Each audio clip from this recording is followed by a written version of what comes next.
آلہ الطیبین الطاہرین المعصومین المظلومین ولعنۃ اللہ علی اعدائہم وغاصب حقوقہم ومنکر فضائلہم ومصائبہم وولایتہم وشجاعتہم وطہارتہم وخلافتہم اما بعد فقد قال رسول اللہ صلی اللہ علیہ وآلہ وسلم اما بعد فقد قال امام الصادق علیہ السلام کونوا لنا زینا ولا تکونوا علینا شینا صلوات پڑھیں محمد والے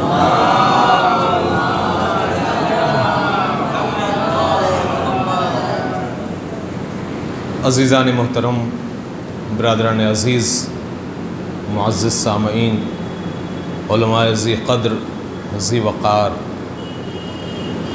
آپ کی محبتوں کے سائے میں چند جملے اور کچھ باتیں جو آپ کے گوشگزار کر دوں۔ جو حدیث پیش کی ہے ہم نے، اس حدیث سے یہ اندازہ ہوتا ہے کہ مجلس تبلیغی ہی ہوگی۔ کونوا لنا زینا ولا تکونوا علینا شینا، میرا امام فرماتا ہے کہ اے میرے شیعوں، ہمارے لیے باعث عزت بننا، باعث ذلت نہ بننا۔ تو اس سے اتنا تو اندازہ ہو گیا کہ مجلس تبلیغی ہوگی، بیٹھ کر خاموشی سے سننا ہوگا، زیادہ واہ واہ کرنے کی نہ گنجائش ہوگی، نہ موقع ملے گا۔ بہرحال شاید ایک آدھ نکتے کہیں سے نکل آئیں تو بھرپور داد چاہوں گا۔ ایک صلوات پڑھیں محمد والے محمد پر۔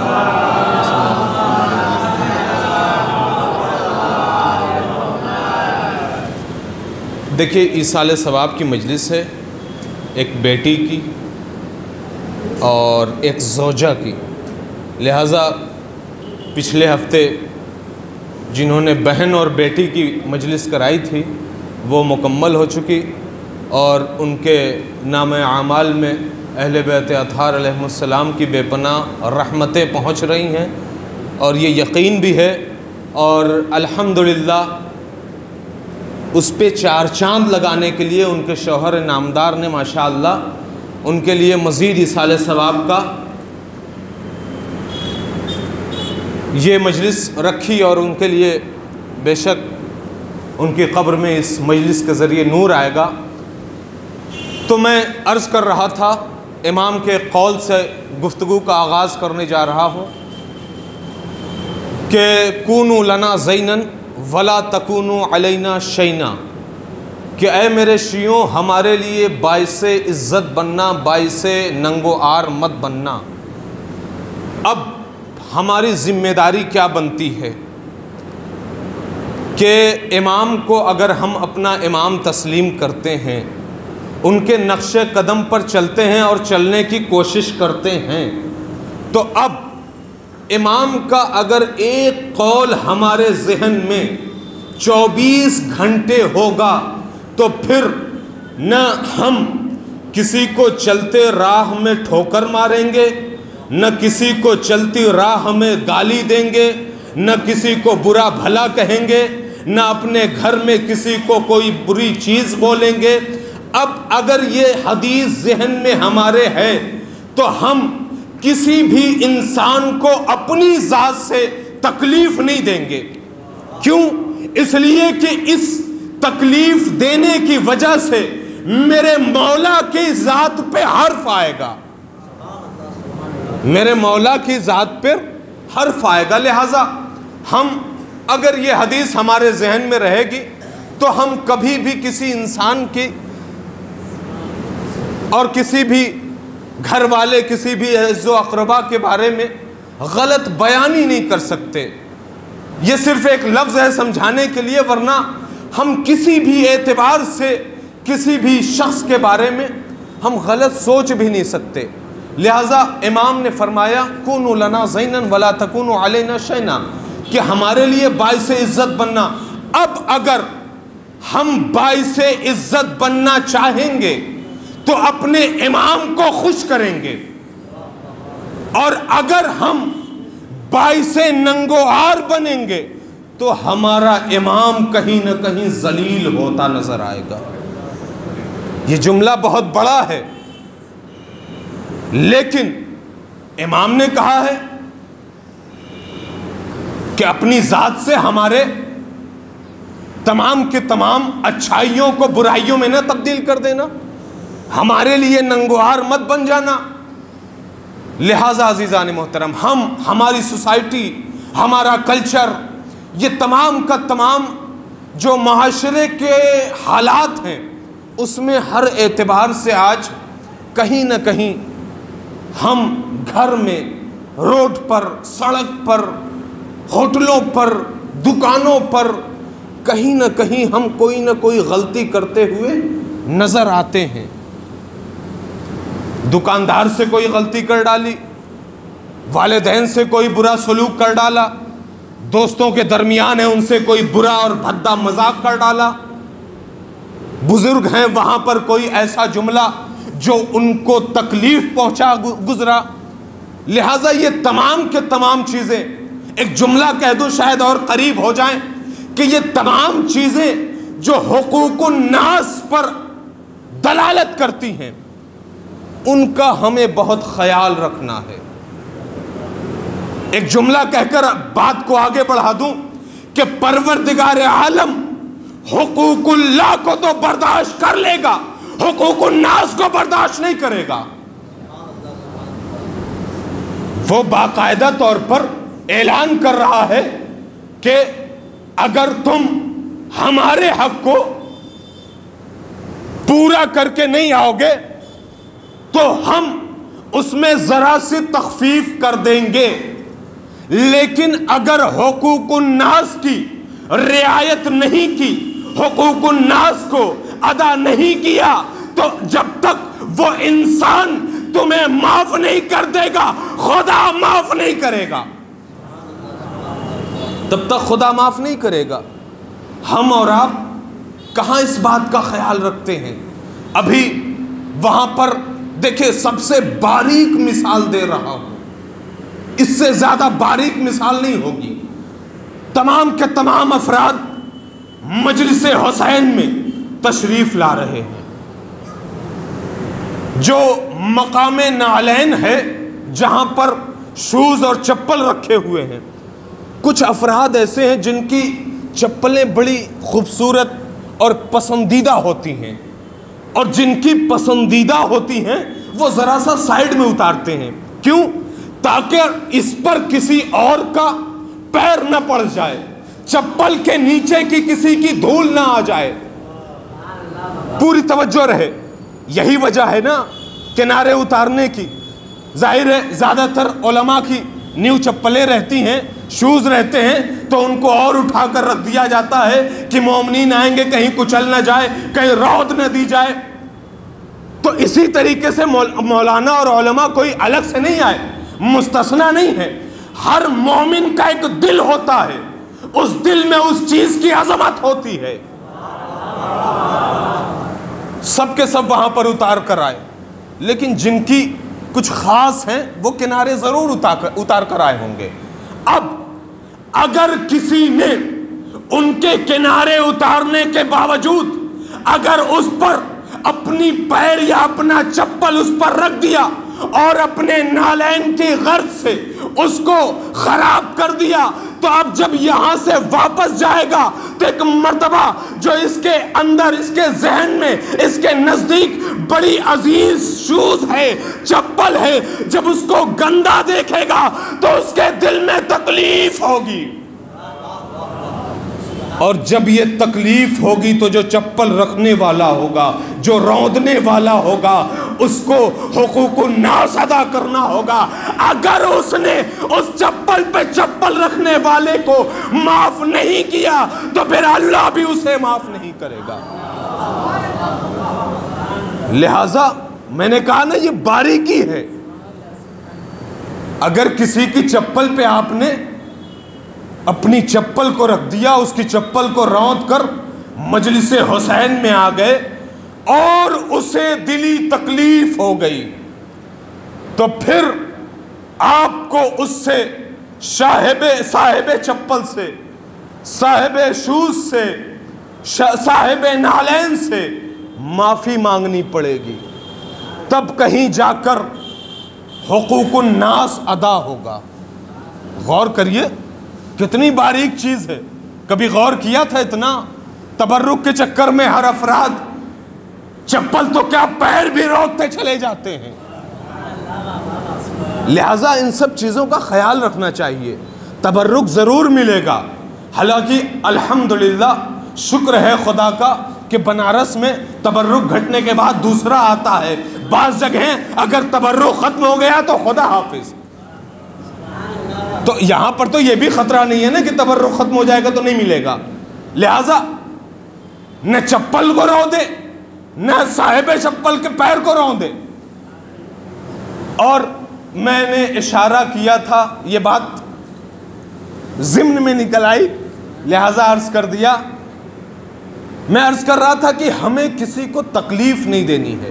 ہمارے معاشرے ہمارے کلچر میں جو آج مذاق ہوتا ہے ہر جگہ، میں نے کہا تھا نا کہ گھر میں بھائیوں کے ساتھ، بہنوں کے ساتھ، والدین کے ساتھ، بیوی کے ساتھ ایک بیوی کی ایصال ثواب کی مجلس ہے، مذاق ہوتا ہے، ہر گھر میں ہوتا ہے مذاق۔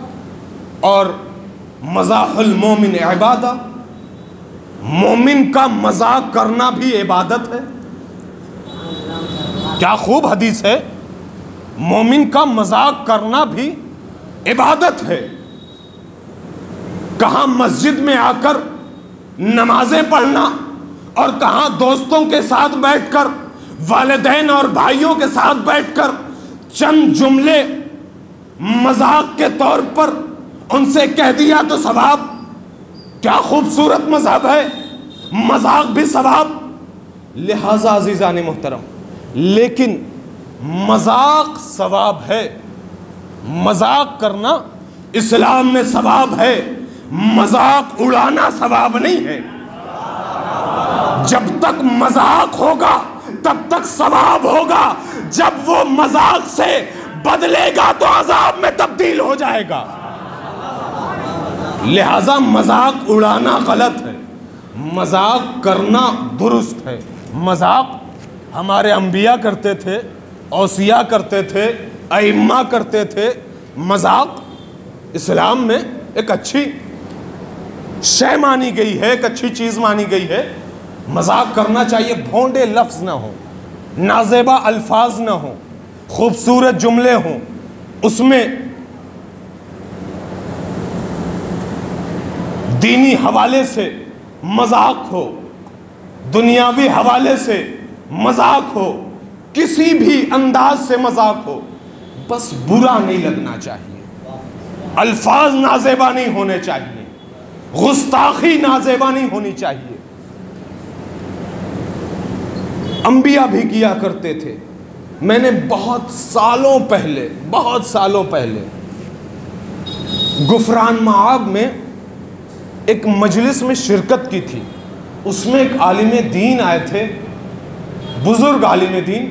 انہوں نے کہا کہ ایک مرتبہ، یہ دیکھیں میں نے پڑھا نہیں ہے کہیں اس لیے میں نقل کر رہا ہوں، ایسا نہ ہو کہ کوئی حوالہ مانگ دے ابھی اٹھ کے اشتیاق بھائی کہ بھائی حوالہ دیجئے تو پتہ چلے کہ ہم سناٹے میں رہ گئے۔ لہٰذا اور وہ سن تقریباً 2008 شاید یا 2007 غفران مآب میں مجلس تھی کسی بڑے عالم دین کی۔ تو انہوں نے کہا کہ مذاق اسلام میں کرنا چاہیے، ثواب ہے، لیکن مذاق اڑانا عذاب بن جاتا ہے۔ انبیاء بھی مذاق کیا کرتے تھے، اوصیاء بھی مذاق کیا کرتے تھے، لیکن ایک مرتبہ انہوں نے بیان کیا کہ رسول اسلام بیٹھے ہوئے ہیں اصحاب کے ساتھ اور مولائے کائنات بھی موجود ہیں۔ بڑا لطف آئے گا، میں نے کہا تھا تبلیغی مجلس ہے لیکن یہی 2-4 جملے شاید سننے کے لائق ہوں، اس لیے کہ تبلیغی کسی کو پسند تو آتی نہیں ہے، بس سر جھکا کے سننا مجبوری ہوتی ہے۔ ایک مرتبہ رسول السلام بیٹھے ہیں، مولائے کائنات بیٹھے ہیں، ہجوم ہے صحابیوں کا۔ رسول اسلام نے کھجور کھایا اور کھجور کھانے کے بعد اس کی گھٹلی کو مولائے کائنات کے سر پہ رکھ دیا بطور مزاح۔ بطور مزاح سر پہ رکھ دیا. اب جیسے ہی سر پہ رکھا تمام کے تمام صحابیوں نے رسول اسلام کی پیروی کرتے ہوئے اپنی بیچ کو اپنی گھٹلی کو علی کے سر پہ رکھنا شروع کر دیا. اب جیسے ہی سر پہ رکھا تو قبلہ کا جملہ سنیں کہ ہم بارگاہ اصحاب کرام کے پاس پہنچے, ان کی خدمت میں گئے اور ایک سوال کر دیا. خدمت صحابہ میں پہنچے اور ایک سوال کر دیا کہ بھائی اچھا لگا ہم نے کہ آپ نے جیسے ہی دیکھا رسول علی کے سر پر کھجور کا بیج رکھ رہے ہیں آپ نے فوراً ہی اتباع کی. مجھے تو اچھا لگا, اور آپ اتباع کے نعرے بھی لگاتے رہتے ہیں کہ ہم ہی سب سے بڑے اتباع کرنے والے ہیں. ہاں اچھی بات ہے, لیکن ایک مقام تھا کہ جہاں پر رسول علی کو کاندھے پر بٹھا کے دکھا رہے ہیں تب تمہیں نظر نہیں آیا. وہاں تم نے اتباع نہیں کی, آج تک اتباع نہیں کرتے نظر آ رہے ہو. لہذا یہ مذاق کا سلسلہ اور آگے بڑھا. جب اور آگے بڑھا ہے تو تمام کے تمام صحابہ جو گھٹلی کا بیج ہوتا ہے کھجور کا, اس کو مولائے کائنات کے سامنے رکھنے لگے. ہمارے درمیان بھی کبھی کبھی ایسا ہوتا ہے کہ جب دسترخوان پر بیٹھے ہیں اور دوست احباب ہیں تو کھاتے خود ہیں اور ہڈی دوست کے سامنے رکھ دیتے ہیں تاکہ اندازہ یہ لگے کہ کھایا اس نے ہے. تو بہرحال صحابہ تھے. اب صحابہ نے مولائے کائنات کے سامنے اپنے کھجور کی گھٹلی رکھنا شروع کیا. جملہ سن لیجئے گا, بس ایک ہی جملہ ہے لیکن بڑا پیارا ہے, بڑا مزہ آئے گا. علی جو صاحب علم لدنی ہے اس کا جواب کتنا مضبوط اور کتنا محکم ہے. صحابہ نے جیسے ہی مولائے کائنات کے سامنے کھجوروں کی بیج رکھی اور رکھنے کے بعد جب کھجور ختم ہو گئی, معاملہ برخاست ہونے لگا, تو ایک مرتبہ صحابہ نے کہا, پوری توجہ رہے, صحابہ نے کہا یا علی یا علی یا علی, آپ نے اتنی ساری کھجوریں کھا لی, آپ نے اتنی ساری کھجوریں کھا لی. علی کے چاہنے والے علی کا جملہ سنیں گے. علی نے کہا ارے کم سے کم ہم نے کھجور بیج کے بغیر کھایا, ارے تو تم بیج کے ساتھ ہی نکل گئے, تم نے تو بیج بھی نہیں چھوڑی.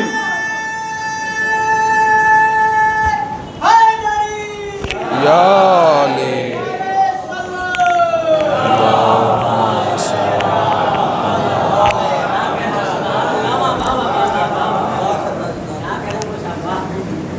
ہم تو کم سے کم بغیر بیج کے کھائے زیادہ ہی صحیح, لیکن تم نے تو بیج بھی نہ چھوڑی. لہذا یہ مذاق کا سلسلہ تھا. تو میں عرض کر رہا تھا کہ مذاق لمٹ میں ہونا چاہیے, کسی کے دل آزاری نہ ہو, کسی کا دل نہ دکھے,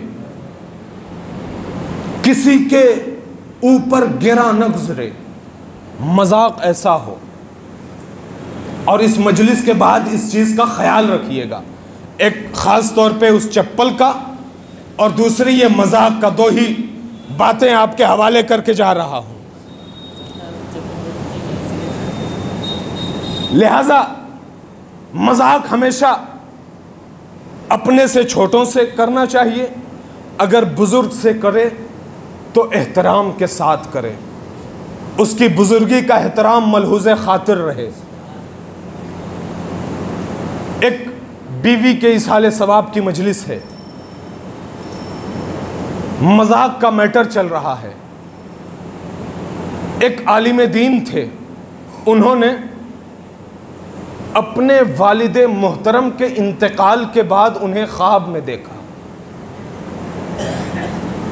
اور خواب میں دیکھا تو عالم دین نے کہا کہ والد بزرگوار، آپ عالم برزخ میں ہیں، آپ کو کیسا محسوس ہو رہا ہے؟ آپ اپنے کو عالم برزخ میں کیسا پا رہے ہیں؟ پوری توجہ رہے۔ عالم دین سے ان کے بابا نے کہا، ان کے والد نے کہا کہ بیٹا، بس یوں سمجھ لو کہ عالم برزخ کا ماحول یہ ہے کہ چاروں طرف پہاڑ ہیں اونچے اونچے، اور درمیان میں انسان کھڑا ہے، اور چاروں طرف سے کوئی راستہ نہیں ہے جہاں سے یہ نکل سکے، اور ہر طرف سے خونخوار جانور پیچھے پڑے ہیں۔ اب بھاگے تو کہاں بھاگے؟ کوئی راستہ نہیں ہے نکلنے کا، چاروں طرف اونچے اونچے پہاڑ ہیں۔ لا يمكن الفرار من حکومتک، اللہ کی حکومت سے کسی کو فرار نہیں ہے۔ لہذا اس نے کہا، بابا لیکن جب ہم اور تمام مومنین ایصال ثواب کرتے ہیں، صلوات بھیجتے ہیں، سورہ فاتحہ پڑھتے ہیں، قرآن کی تلاوت کرتے ہیں، اور جب ان کو ہدیہ کرتے ہیں تو ان کے لیے کیا آسانیاں فراہم ہوتی ہیں، ان کے لیے کیا آسانیاں فراہم ہوتی ہیں۔ اس عالم دین کے والد محترم نے کہا کہ بیٹا، جب کوئی اپنے والدین کو، اپنے عزیز و اقارب کو کچھ ہدیہ کرتا ہے تو بس یوں سمجھ لو کہ ایک بند کمرہ ہے جس میں سانس لینا بھی محال ہے، جس میں سانس لینا بھی محال ہے، اور وہاں پر مشکلات کا عالم ہے، اور جیسے ہی کوئی ہمارا چاہنے والا ایک صلوات یا ایک سورہ فاتحہ دیتا ہے، اس کمرے میں ایک کھڑکی کھلتی ہے، اور اس کھڑکی سے اتنی خوشگوار ہوا آتی ہے کہ جس سے ہمیں مسرور ہوتا ہے، ہمارا دل مسرور ہو جاتا ہے، ہماری طبیعت خوش ہو جاتی ہے، اور یہ جو سختیاں ہوتی ہیں وہ ختم ہوتی ہوئی نظر آتی ہیں۔ اچانک اس عالم دین نے اس عورت سے کہا، معذرت اپنے والد سے کہا کہ والد محترم، یہ آپ کے ہونٹوں پر زخم کیسا ہے؟ جیسے ہی والد محترم نے سنا، کہا میرے لال، یہ زخم پروردگار عالم کی طرف سے عذاب ہے۔ کہا کیوں؟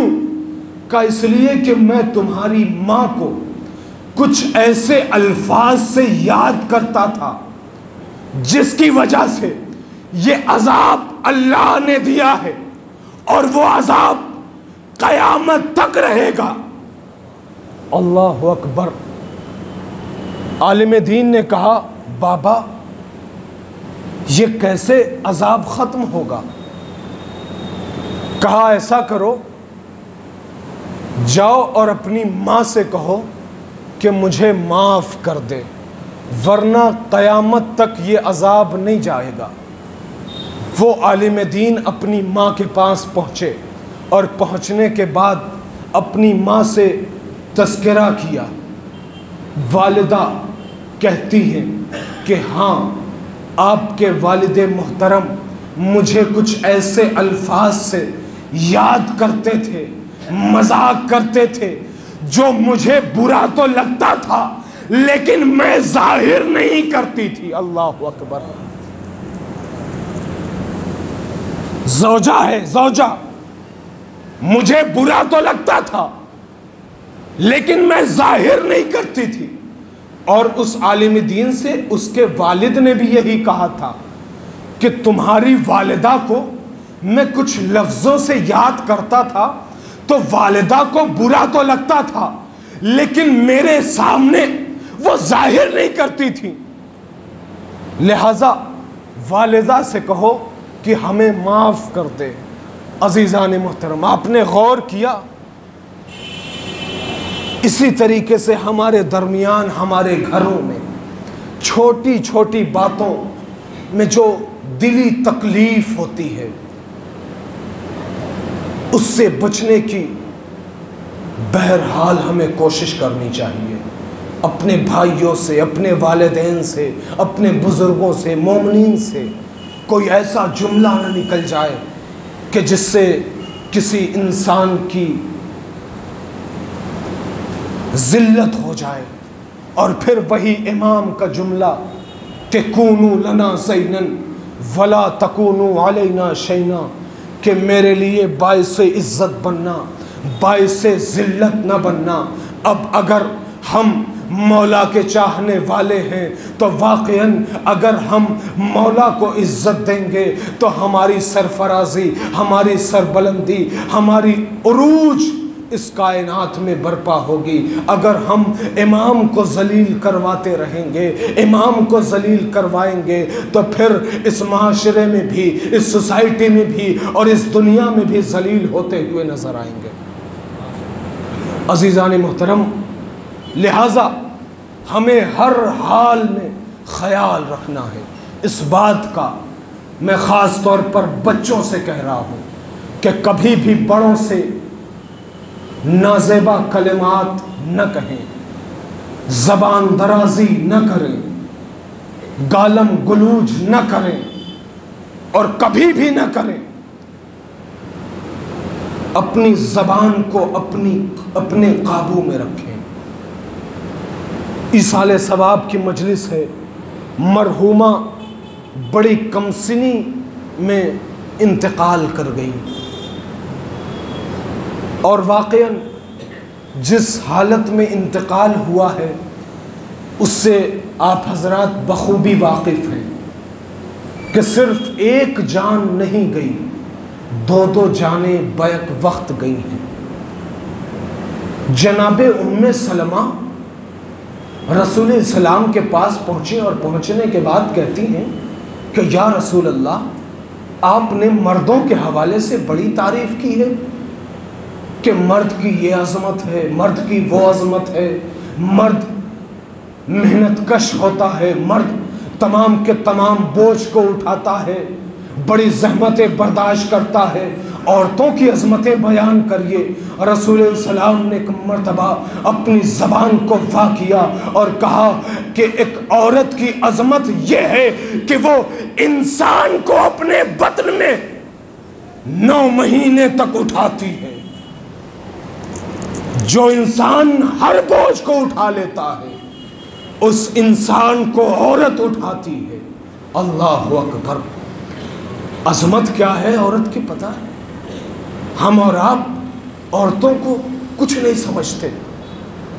پروردگار ہمیں عظمت عورت، رفعت عورت سمجھنے کی توفیق عطا فرمائے. واقعی یہ بڑا اہم ٹاپک ہے. ہم معاشرے میں عورتوں کی کیا عزت ہے؟ نہیں، کوئی عزت نہیں ہے. الحمدللہ ہمارے درمیان عزت ہے، اس لیے کہ اہل بیت نے ہمیں بتایا ہے کہ عورتوں کی عزت کیا ہے. لیکن معاشرے میں دیکھیں کیا عزت ہے عورتوں کی. عورت کی عزت ہے، وقار ہے.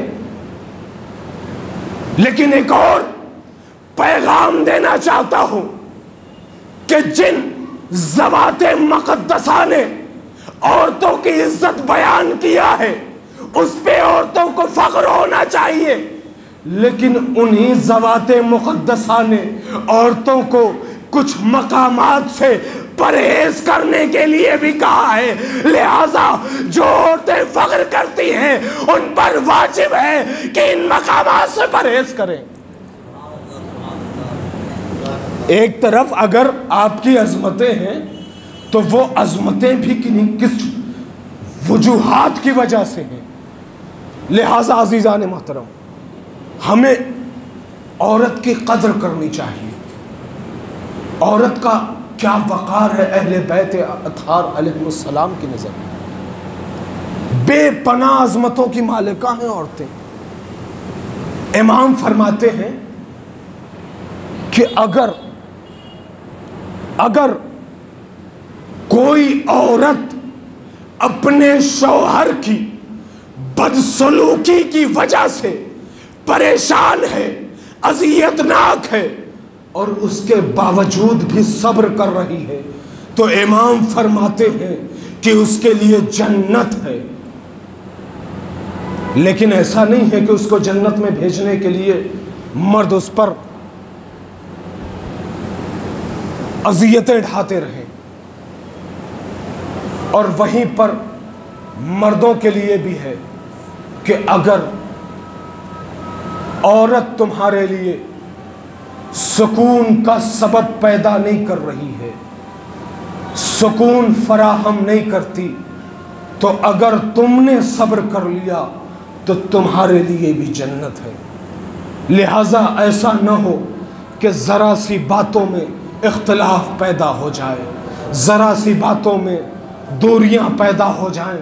آج کا معاشرہ کیا ہے؟ ذرا سی بات ہوتی ہے، اس کے بعد ڈیورس، اس کے بعد طلاق۔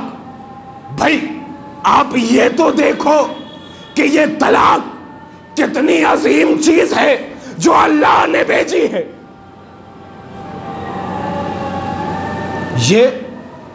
لیکن ہمارے معاشرے میں اس کو بڑا ہلکا سمجھا جاتا ہے۔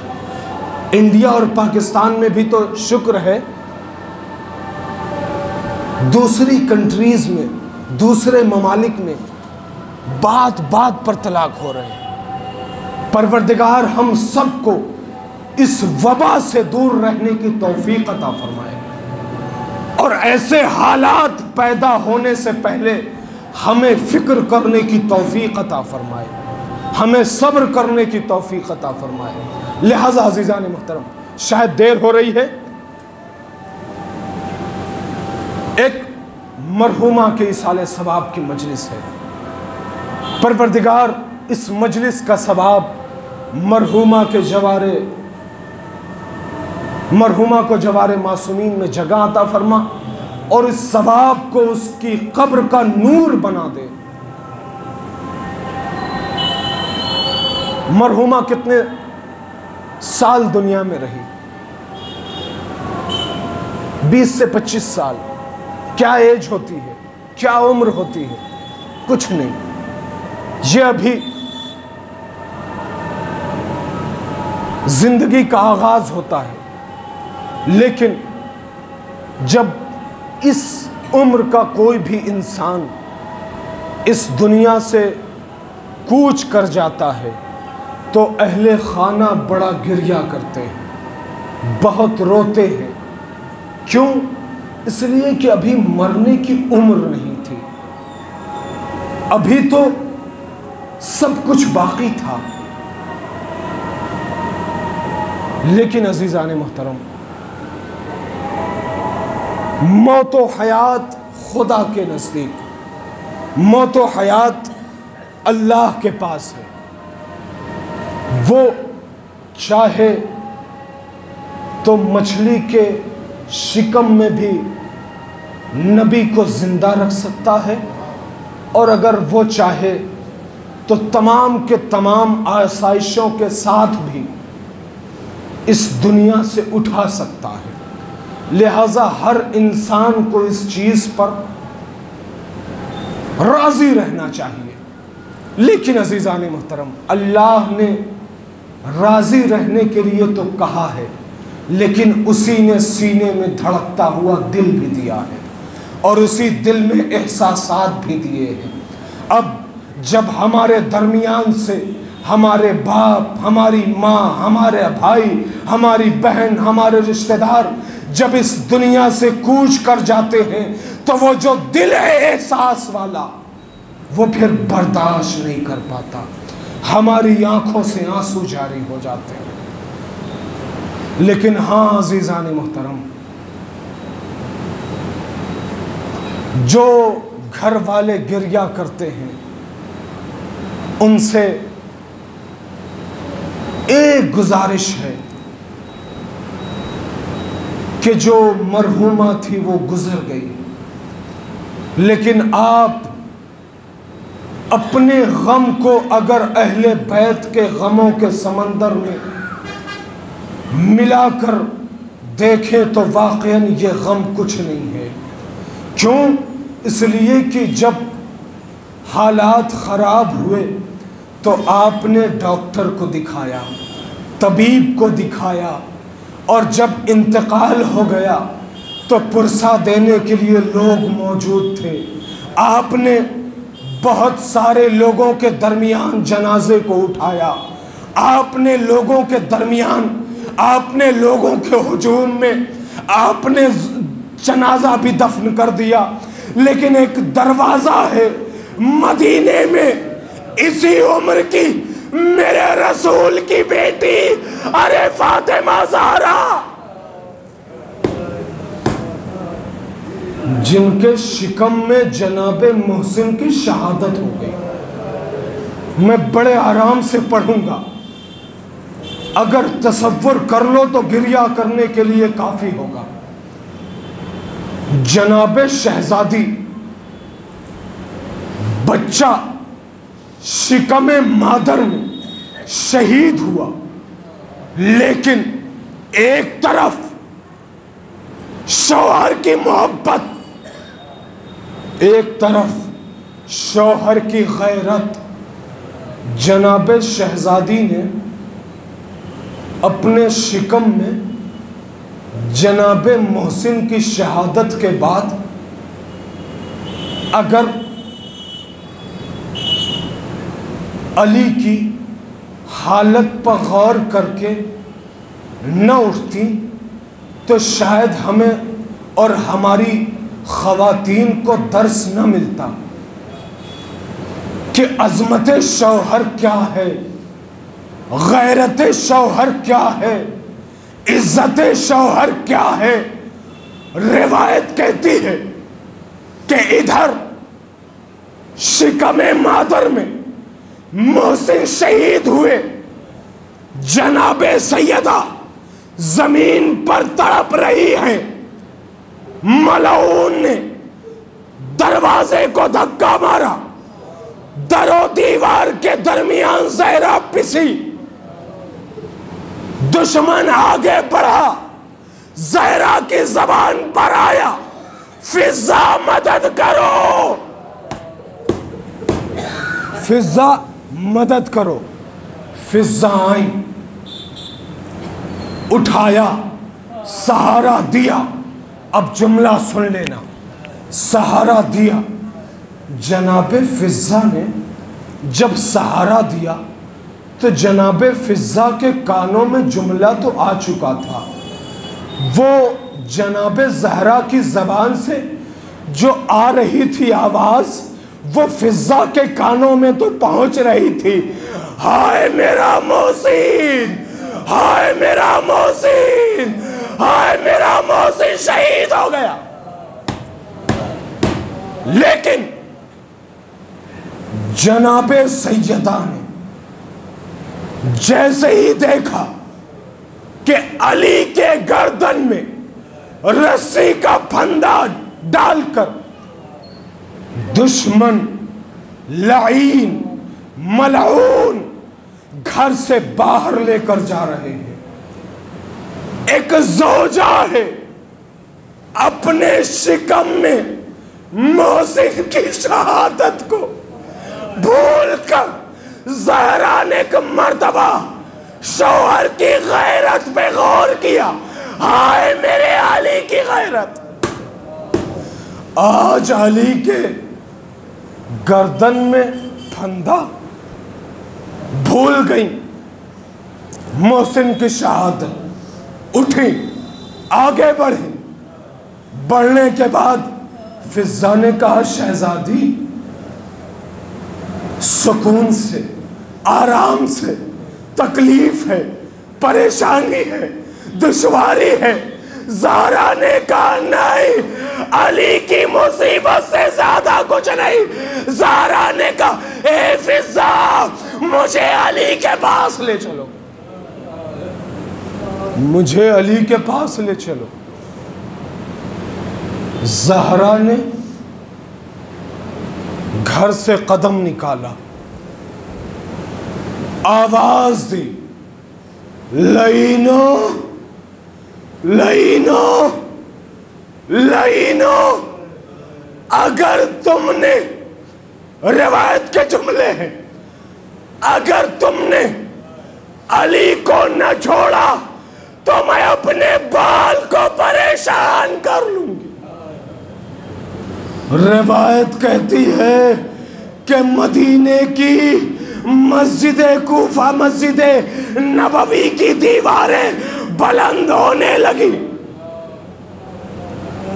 ابھی زہرا نے، ابھی فاطمہ نے اپنے بالوں کو پریشان نہیں کیا ہے، لیکن ہاں عزیزان محترم، لیکن جیسے ہی جناب زہرا کی بات نہ سنی گئی، جناب سیدہ مدینے کے اس مقام پر پہنچی کہ جہاں پر سیدہ کا بابا سو رہا ہے۔ قبر مطہر پر شہزادی نے اپنے سر کو رکھا اور کہا اے بابا میں نے سب برداشت کر لیا، سب برداشت کر لیا، لیکن علی کی غیرت کو اگر کوئی نیلام کرے وہ مجھے برداشت نہیں ہے۔ میں ابھی بد دعا کرنے جا رہی ہوں۔ ایک مرتبہ علی نے سلمان سے کہا سلمان شہزادی کے پاس جاؤ، کہو بد دعا نہ کرے۔ سلمان پہنچے اور پہنچنے کے بعد جناب سیدہ سے کہا اے شہزادی، اے شہزادی بد دعا نہ کیجئے۔ کہا کیوں نہ بد دعا کریں، میرے سرتاج کی غیرت پہ حرف آ رہا ہے۔ ایک مرتبہ ارے سلمان نے کہا اے شہزادی، ارے علی نے کہا ہے کہ زہرا سے کہو بد دعا نہ کریں ورنہ قیامت آ جائے گی۔ انا للہ و انا الیہ راجعون۔ رضم بقضائہ و تسلیما لامرہ۔ بار اللہ بحق زہرا و ابیہا و بعلہا و بنیہا۔ پروردگار تجھے واسطہ ہے چہردہ معصومین علیہ السلام کا، مرحومہ کو جوار معصومین علیہ السلام میں جگہ عطا فرما۔ پروردگار تجھے واسطہ ہے اہل بیت اطہار علیہ السلام کی عظمت و جلالت کا، یہاں پر جتنے افراد بیٹھے ہیں جناب سیدہ کے مصائب سن کر جتنی آنکھیں اشکبار ہیں، جتنے چہرے غم سیدہ میں مرجھائے ہیں، جتنے ہاتھ دعا کے لیے بلند ہیں، جتنی زبان دعا کے لیے برجستہ ہو رہی ہے، پروردگار ان سب کی دعاؤں کو قبول فرما۔ پروردگار ہمارے مرحومین کی مغفرت فرما۔ پروردگار تمام شیعان حیدر کرار کو جہاں کہیں بھی ہیں ان کی جان و مال عزت آبرو کی حفاظت فرما۔ پروردگار علماء عالم کا سایہ ہمارے سروں پر قائم و دائم فرما۔ پروردگار تمام مراجع عظام کی حفاظت فرما، تمام مقامات مقدسہ کی حفاظت فرما۔ پروردگار تمام بزرگوں کی عزت کرنے کی توفیق عطا فرما۔ پروردگار ہمیں بچوں سے محبت کرنے کی توفیق عطا فرما۔ پروردگار ہمیں جوانوں کے ساتھ حسن سلوک کرنے کی توفیق عطا فرما۔ پروردگار تمام شیعان حیدر کرار اس وبا کے عالم میں جو پریشان حال ہیں ان کی پریشانیوں کو دور فرما۔ آنے والی وبا سے ہم سب کو محفوظ فرما۔ پروردگار جو بیمار ہیں ان کو شفائے کاملہ عطا فرما، پروردگار ہم سب کے اعمال کو قبول فرما، ہمارے گناہان کبیرہ و صغیرہ کو معاف فرما، پروردگار ہمیں صوم و صلاۃ کا پابند بنا دے، پروردگار ہمیں علی کا حقیقی عاشق بنا دے، پروردگار ہمارے امام کے ظہور میں تعجیل فرما۔ ربنا تقبل منا انک انت السمیع العلیم برحمتک یا ارحم الراحمین۔ کو ہماری اگر یہ ویڈیو اچھی لگی ہو تو لائک کریں، کمنٹ کریں اور چینل کو سبسکرائب کریں۔ والسلام علیکم ورحمۃ اللہ وبرکاتہ۔